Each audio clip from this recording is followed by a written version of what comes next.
Ito nga pong headline kahapon at hanggang ngayon tungkol po sa pagbaba o pagbagal ng inflation po dito sa Pilipinas nitong nakaraang buwan ng Mayo. Kasama po natin ang Executive Director ng Ibon Foundation, Sir Sonny Africa. Good morning po, sir. Welcome back to the show po. Ay, magandang umaga, Ma'am Chacha. Nilito ako, Ma'am DJ, Ma'am Chacha. Chana lang Kumusta po? po. Yes po. Sir Sonny, yes, kasama ko nga rin po si Sir Ted ngayong umaga. Siguro Ay, bago po. magandang umaga, Sir Ted. Thank you po ulit kahit holiday, hindi po kayo naka-holiday para nga explain sa atin itong inflation pa rin na bumagal daw. Pero bago po siguro yung pagbagal ng inflation, sa mga nalilito pa rin po hanggang sa ngayon, mabilis lamang po na explanation, ano nga ba Okay. ang inflation? Yung inflation ay sinusukat yung bilis ng pagtaas ng presyo ng bilihin. Ang limitasyon dyan, sa sobrang daming binibili ng isang karaniwang pamilya, ang sinusuma sa isang numero, yung humigit kumulang 300 hanggang 700 mga normal na binibiling produkto. Kaya kung sasabihin bumabagal ang inflation, basta positibo yan, ibig sabihin nagtataas pa ng presyo ng bilihin. Pero mas mabagal. So gano'n lang actually yung esensya niya. Oo. So, yun yung explanation agad kung bakit kahit sinasabi na bumaba po ng 1.3% ang inflation, may mga nagsasalita o nagsasabi na hindi nararamdaman dahil hindi nga po ibig sabihin Mm. na bumaba ang presyo. So, wala pong disconnect Oo. dun sa pinakabagong datos ng SWS survey sa nararamdaman nitong ating mga kapatid. Oo, kasi ang esensya nun parang kung yung inflation ituring natin halimbawa, parang bilis ang takbo ng kotse. Kahit pabagali yung takbo ng kotse, tumatakbo pa rin siya. So gano'n yung problema sa inflation, habang may nire-report inflation ng gobyerno, ibig sabihin nagtataas pa yung presyo ng bilihin.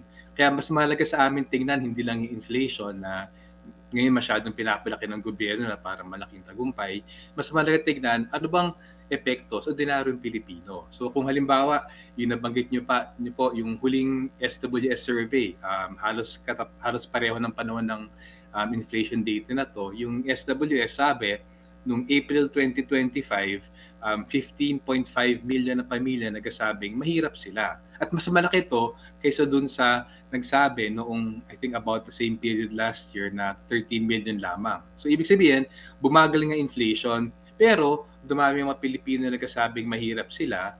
Anong paliwanag dyan? Kasi hindi nararamdaman yung pagbagal ng taas ng presyo ng bilihin kasi kulang pa rin yung pambili nila dun sa presyo ng bilihin.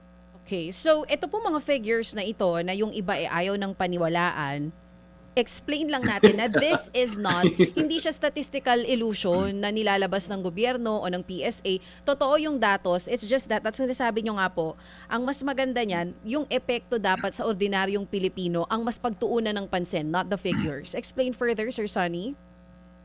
Oo, kasi kaya na nga nakakalito yung inflation kasi isang numero lang siya. Halimbawa ngayon, less than 2% ang sinabi nilang inflation rate ngayon. So, kung sinasabi na, 1.9% lamang inflation, parang elite na numero.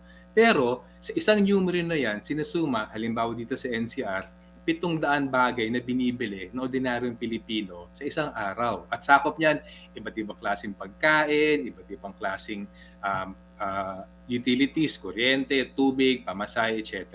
So, yung 1.9% na yan, hindi ibig sabihin lahat ng presyo ng bilihin, 1.9% lamang ang tinaas. Kasi halimbawa, kung tingin natin yung takbo ng presyo ng bigas, actually, sa totoo lang, dahil sa pagbuhos ng murang bigas mula sa ibang bansa, nagmura actually yung bigas kumpara sa nakarang taon. Kaya negative ang inflation sa bigas.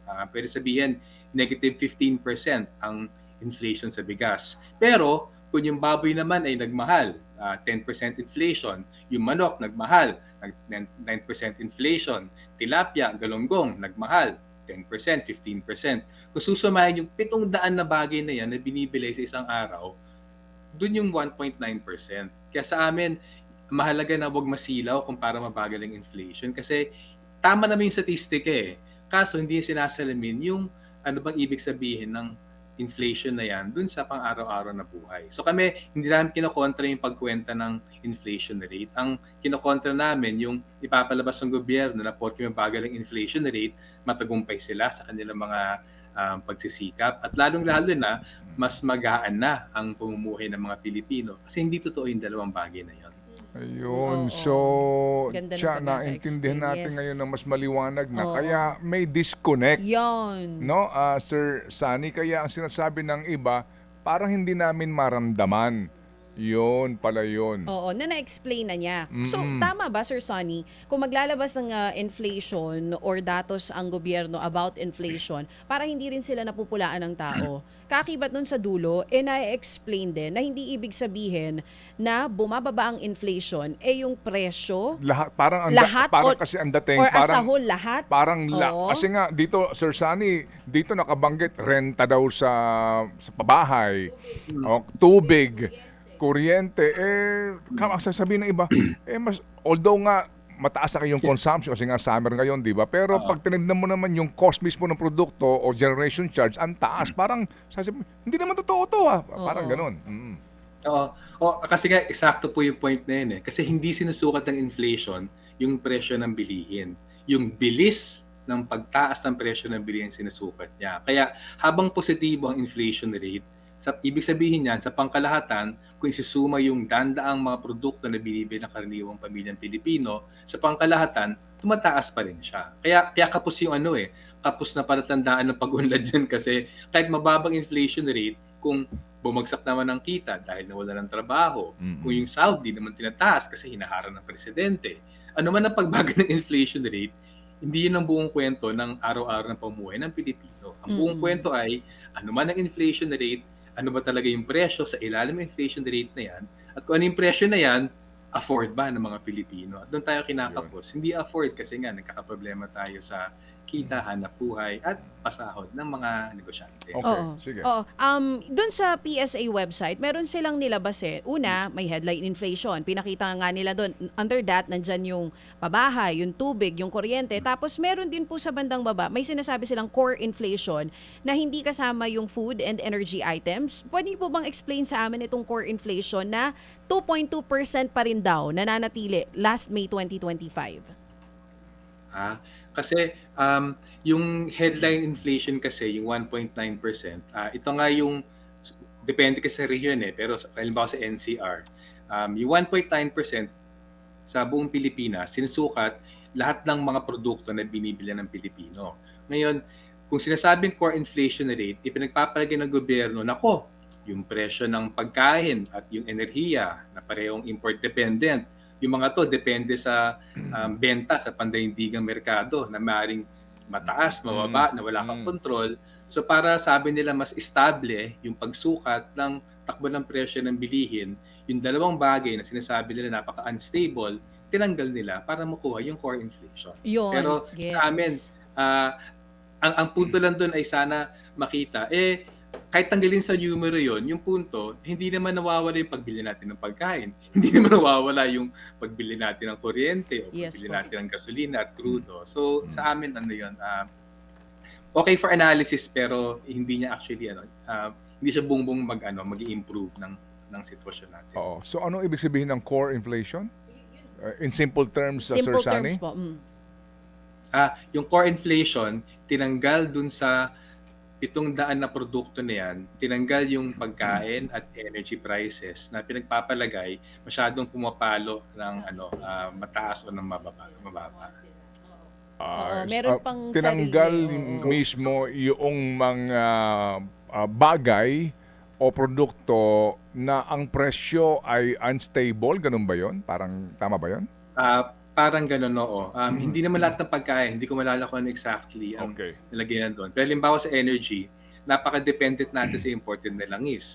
At dahil wala tayong control sa presyo ng imported na langis kasi nga deregulated, tinanggal nila yun kasi ang laki ng variation doon sa oil prices globally. Okay, sige. Ganito, Sir Sunny, sa pagkakaalam po natin, no, pati sa aming mga naging panayam sa ilang kinatawan po ng PSA at mga pakikinig natin sa economic classes, no? Class. Di ba ang inflation sinusukat dahil meron silang tinatawag na parang basket of goods? Tama? Okay.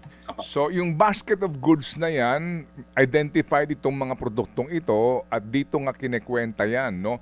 So, kumbaga, ito yung mga pangangailangan ng tao araw-araw Nung nakapanayam namin yung taga-PSA, naaalala ko, na hindi kasama sa basket na ito yung mga usaping gaya ng, yung mga produktong gaya ng shampoo, okay, at toothpaste, mga ganon. Totoo ba yun? Hindi siya kasama?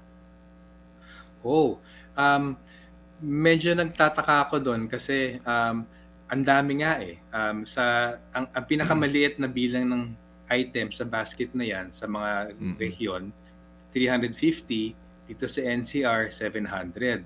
Sa basket na yan, may item na tinatawag, may health item, pero meron din actually miscellaneous items, miscellaneous goods and services, at other expenditures. Ngayon, kung sinabi yun ng taga-PSA, nakakagulat yun kasi ang diwa kasi na pagsukat ng basket at paglagay na paglista ng mga produkto dyan, ito yung karaniwang binibili ng mga Pilipino. Ibig sabihin, kung magsusuma ka ng presyo ng mga binibili nila, dapat yung karaniwang binibili, nandun lahat. So, actually, bago yun sa akin, at ngayon nabanggit nyo ay pag-aaralan pa namin. Pero dapat ba kasama yon sa basket na iyon?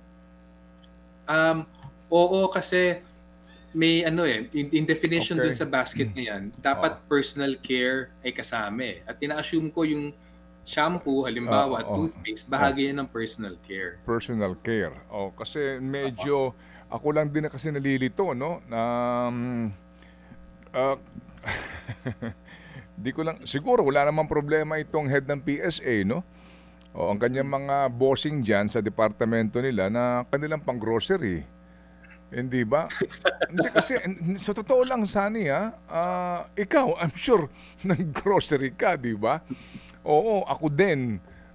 Pag humingi nga yung ng listahan ng grocery, lagi kong binabantayan ito. Sinasabi ko, ano ba tumaas dito? Kasi nga, mapapansin mo, oo, yung binibigay mo na budget pang grocery, parang pakaunti ng pakaunti nabibili at naghahanap ka na mas murang produkto.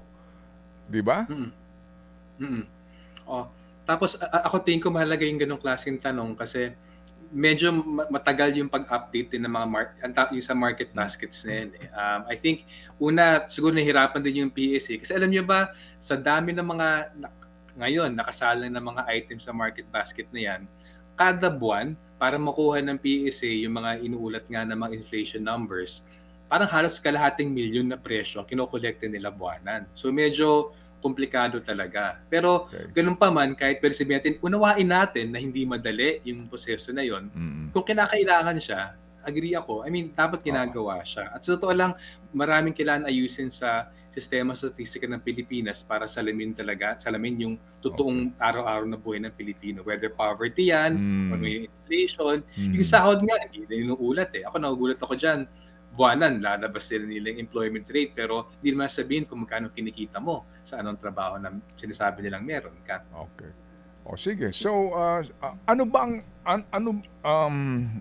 ate lang inuulit sino ba ang ayaw sa mas magandang inflation rate, di ba? Para sa atin. Ang atin lang po kasi nga dito, yung realidad ba?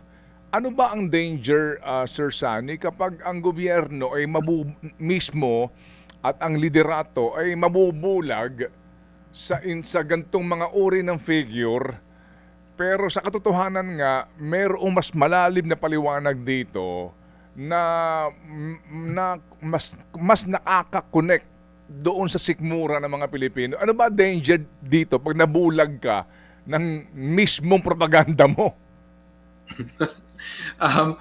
Ang pinaka-danger kung hindi mo tatanggapin na may problema, yung mga hakbangin na gagawin mo ay hindi masususulan yung problema. So sa amin, exactly po kayo, ang nangyayari, ginagamit yung statistika bilang propaganda. At siguro, isang paglilinaw lang, kahit hindi natin pagdudahan yung sinasabing 1.9% inflation rate, ang pagdudahan natin, papalakin yung usapin na yon na okay ng buhay natin. Kasi dapat buuin yung larawan. Dapat sabihin na ng inflation rate, sige mabagal. Pero dapat iulat din, ano ba yung presyo ng bilihin. At higit sa lahat, ito yung talagang nakakapagtaka, dapat iulat buwanan o kahit na quarterly, magkano ba ang kita ng bawat pamilyang Pilipino. Hindi nila pinagagastosan yan Every 2 years, halimbawa yung Family Income Expenditure Survey, yung sahod, hindi yan sinusukat actually. Pahirapan yan makuha ng estimates mula sa DOLE. So sa amin, mukhang tinatago nila yung pinakamahalagang datos para nga yung hindi masyadong mahalagang datos like inflation rate, sabihin nila, maganda na ito, yung maganda takbo ng buhay natin. So, yan, natatago yung problema, hindi nabibigay yung buong larawan ng takbo ng ekonomiya. At lalong-lalo na yung kalagayan ng ordinaryong Pilipino. Salamat po na marami, Sir Sunny, sa inyo pong paliwanag. Kami po ay mas natuto pa ho sa napaka-importanteng isyong ito. Salamat po, sir.